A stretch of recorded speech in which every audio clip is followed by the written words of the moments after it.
Keluaran pasal 20 ayat yang pertama dan kedua menjadi bagian bacaan kita di dalam pelayanan firman pada saat ini. Untuk mempersiapkan diri kita memasuki pelayanan firman Tuhan, kita akan diantarkan oleh satu kesaksian pujian, Kau Mengenal Aku Tuhan, berdasarkan Mazmur 139. Pujian ini akan dinaikkan oleh saudara-saudara kita paduan suara Galilea yang pada bulan September ini mereka tepat 39 tahun melayani di Jemaat GKI Kebayoran Baru. Tentu saja dukungan doa dan keikutsertaan anggota jemaat di tengah-tengah paduan suara ini menjadi kekuatan bagi mereka dan bagi kita untuk memuliakan nama Tuhan.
Mari kita menyatukan diri dan hati kita di dalam doa. Seperti ungkapan pujian yang kami bersama-sama hayati, bahwa sesungguhnya Engkau mengenal aku Tuhan. Mampukan kami untuk hidup setia, agar kami tidak berpaling daripada-Mu. Kami akan dimampukan melalui kekuatan firman-Mu.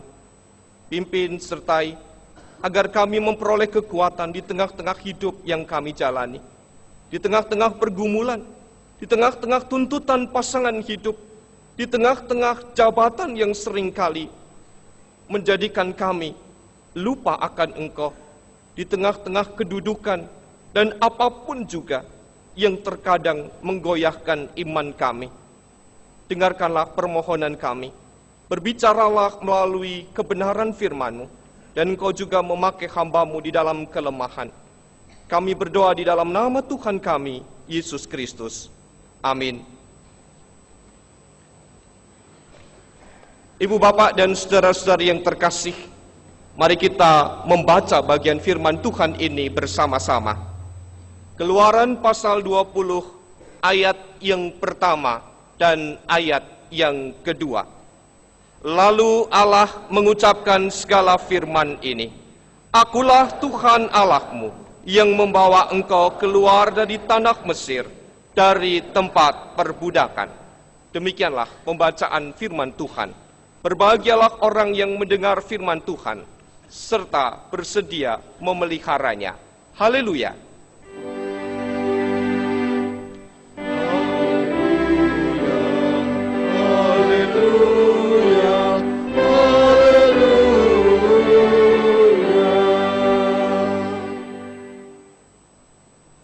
Selamat pagi Bu Papa dan saudara-saudara. Adakah sukacita di antara kita?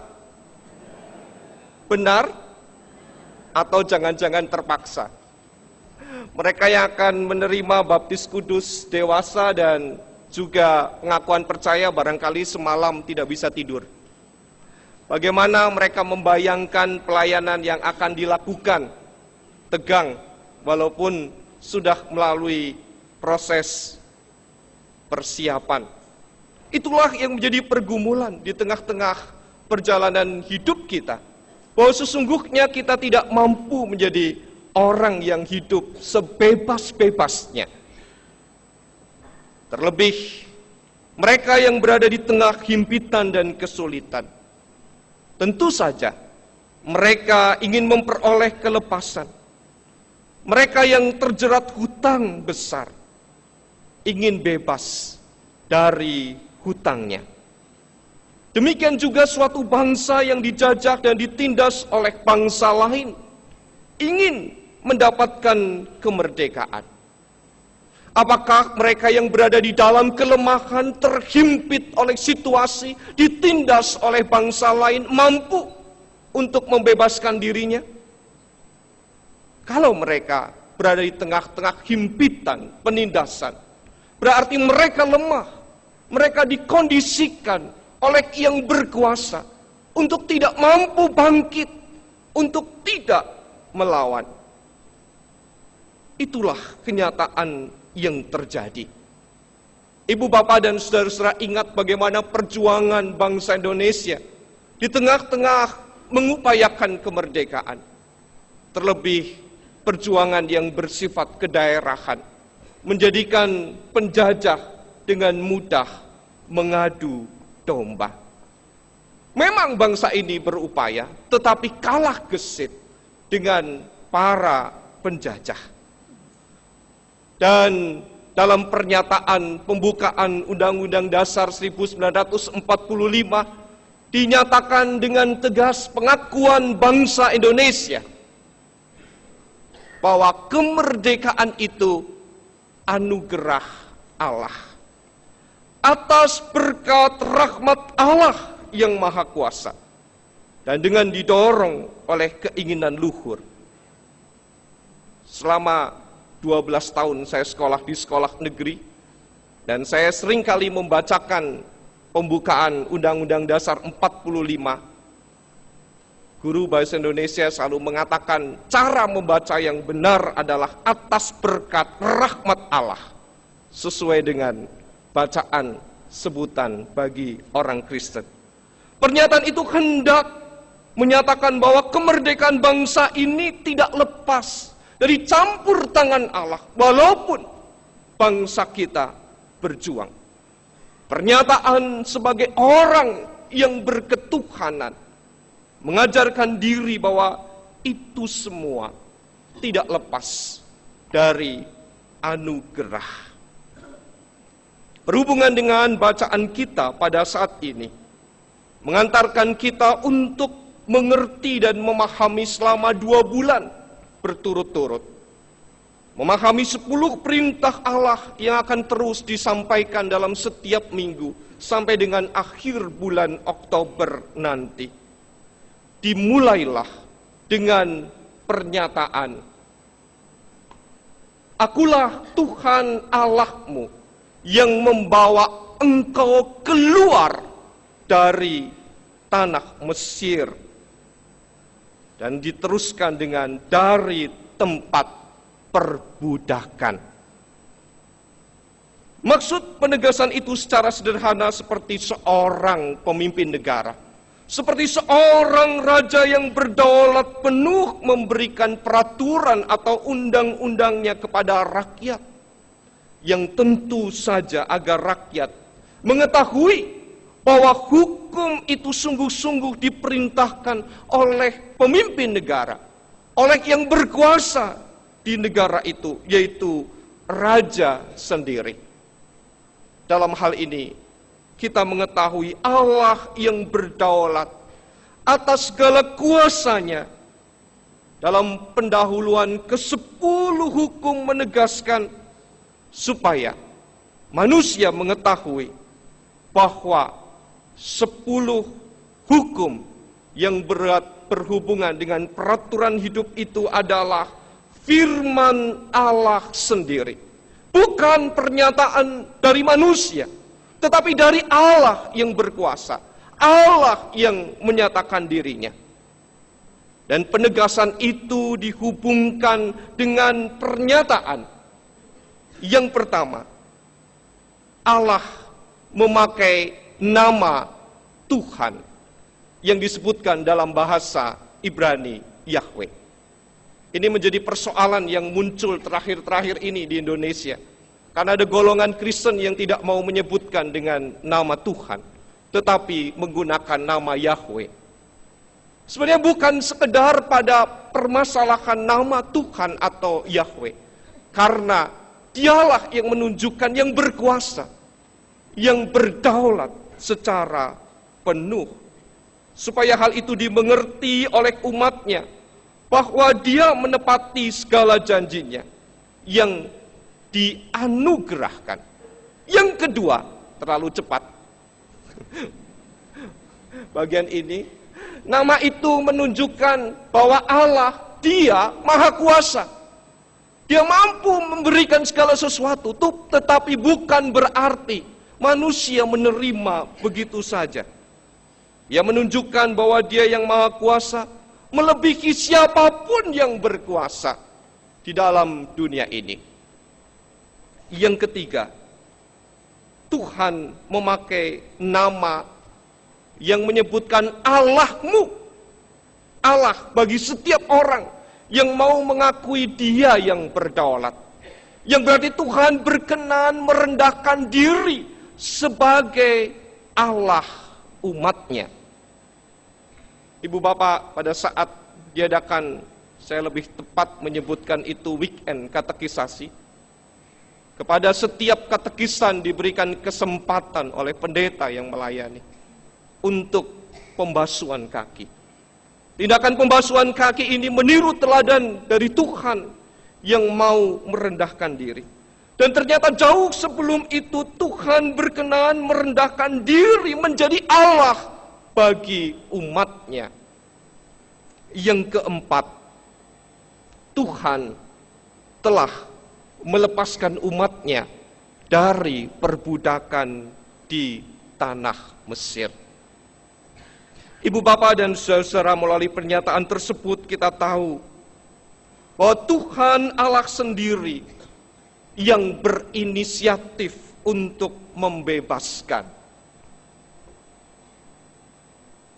Bahwa Tuhan Allah sendirilah yang berinisiatif untuk membebaskan, walaupun manusia juga berupaya.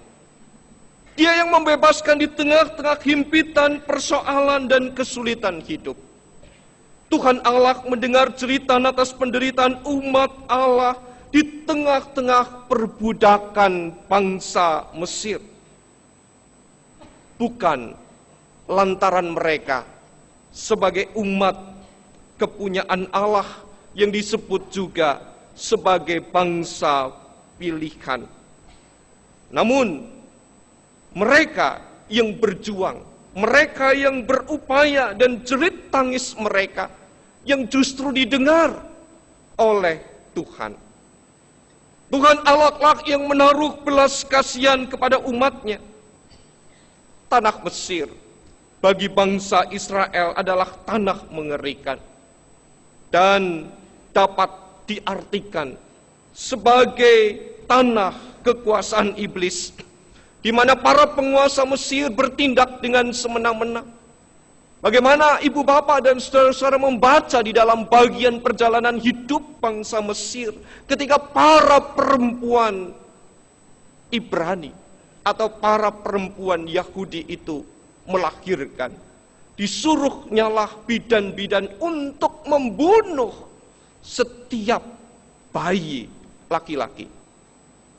Tujuannya agar jumlah mereka tidak semakin bertambah. Namun Tuhan memberikan kekuatan yang luar biasa kepada perempuan Ibrani yang menjadi perempuan tidak cengeng, mampu untuk melahirkan jauh sebelum bidan-bidan Mesir itu datang. Mereka senantiasa menderita siksa dan aniaya. Bagaimana mereka membangun kota Piton dan Ramses dengan kerja keras. Allah yang setiawan dan berkuasa itu akhirnya melepaskan mereka dari kekuasaan iblis. Lalu dibawanya keluar dari tanah perbudakan menuju tanah perjanjian. Pembebasan itu adalah anugerah dari Allah. Dialah yang bertindak, dialah yang memberikan bagaimana bangsa itu bisa keluar dari tanah Mesir. Jadi, ibu bapak dan saudara-saudara, kita mengerti sekarang ke-10 firman yang dijalankan itu bukan sebagai ke-10 firman Tuhan yang diberikan kepada orang percaya, kepada bangsa itu yang pertama harus kita pahami, bukan sebagai syarat untuk memperoleh keselamatan.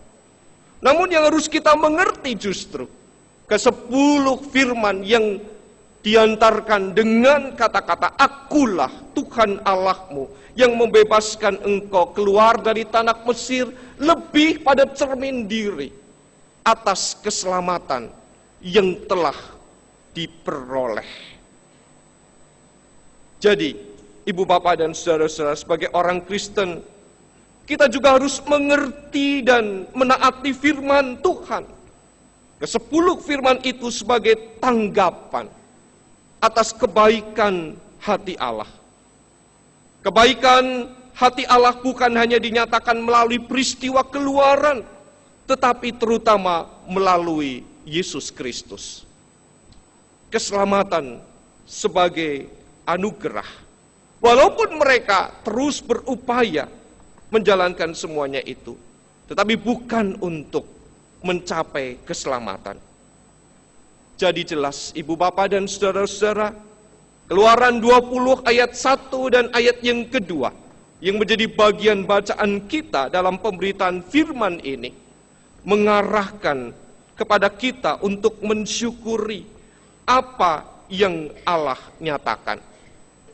Akulah Tuhan Allahmu dan engkaulah umatku. Hari ini 5 orang saudara kita akan menerima pelayanan sakramen baptis kudus dewasa. Dan 64 orang lainnya akan menerima pengakuan percaya untuk menegaskan atas baptisan kudus yang telah mereka terima pada masa kanak-kanaknya. Kita semua mengerti, bukan pergumulan mudah bagi 69 saudara kita untuk menerima Yesus Kristus sebagai Tuhan dan Juru Selamatnya secara pribadi. Mereka menyadari sebagai orang percaya dirinya dipanggil oleh Allah, yang sesungguhnya mereka dibebaskan dari segala keangkuhan, kesombongan, keegoisan, segala tindakan yang membelenggu diri. Mereka pada saat ini dengan melalui baptisan kudus dan nanti pada pukul 10 pengakuan percaya, menyadari bahwa dirinya adalah orang yang sudah diselamatkan. Keselamatan itu sudah diperoleh. Dan hari ini mereka dimeteraikan atas anugerah keselamatan itu. Di tengah tantangan zaman, karena pasangan hidup, tuntutan pekerjaan, kedudukan dan jabatan, tidak jarang ibu bapak dan saudara-saudara, orang Kristen rela meninggalkan imannya. Ibu bapak dan saudara-saudara akan bersama-sama menjadi saksi, paling tidak dalam kebaktian ini, untuk 5 orang saudara kita yang akan menerima sakramen baptis kudus. Dan apa jawab mereka? Dan juga mengingatkan pada jawaban kita atas penegasan baptisan kudus yang kita terima. Mereka dengan lantang akan berkata, "Ya, saya percaya dan berjanji." Apa yang dinyatakan bukan di hadapan saya sebagai seorang pendeta, namun di hadapan Tuhan, dan jemaat menjadi saksinya. Dalam doa dan penyerahan diri secara pribadi kepada 69 saudara yang hari ini menerima baptisan kudus dewasa dan pengakuan percaya, saya menyerahkan agar mereka tidak meninggalkan dan melepaskan Kristus yang telah dipilihnya sebagai Tuhan dan Juru Selamatnya. Saya sungguh merasa terpukul dan prihatin ketika 2 hari lalu secara tidak sengaja saya membuka internet di ruang kerja. Di sana diberitakan saksi pernikahan seorang selebritis besar adalah seorang tokoh. Dan cukup mengejutkan, nama itu, nama pertamanya menggunakan nama seorang pekabar Injil yang berhasil memberitakan Injil di tanah Batak. Dan nama tengahnya adalah nama seorang tokoh perjanjian baru yang menuliskan bagian kitab perjanjian baru terbanyak. Dan disebutkan nama belakang adalah nama keluarganya. Namun di depan 3 nama itu ada gelar keagamaan yang disebutkan. Mengapa ada orang yang bisa semacam ini? Karena jujur seringkali kedudukan, jabatan, tahta, dan lain-lainnya menjadikan mereka goyah. Mereka kalah dengan apa yang ditawarkan dunia. Dan mereka tidak memahami secara sungguh-sungguh akan apa yang diterima sebagai anugerah Allah itu. Pelayanan katekisasi memang sudah berakhir. Namun katekisasi secara nyata bagi saudara-saudara calon anggota SIDI ini menjadi kenyataan di tengah-tengah hidup yang akan dialami.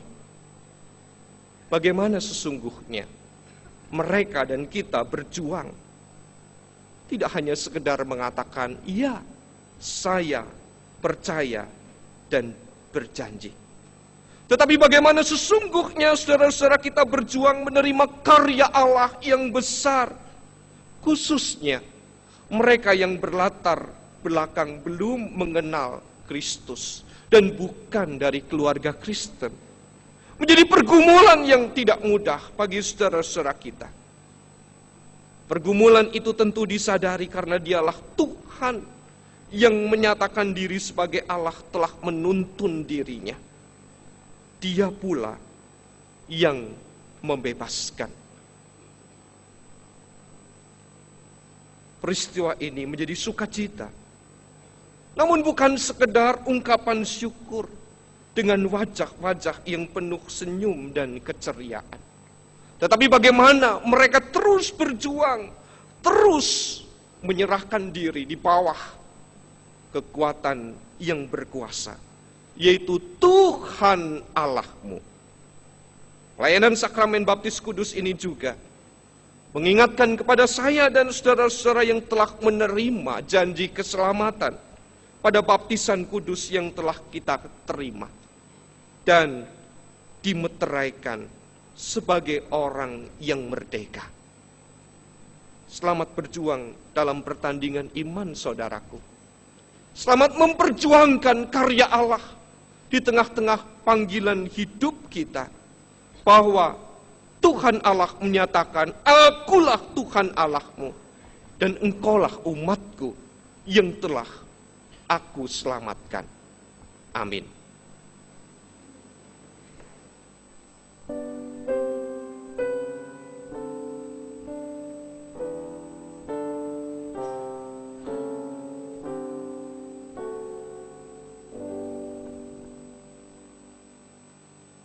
Agungkanlah nama Tuhan. Kesaksian pujian yang akan mengantarkan saudara-saudara kita paduan suara Galilea untuk semakin mengerti bagaimana pergumulan kita sebagai orang percaya menanggapi apa yang Tuhan Allah sendiri nyatakan kepada kita.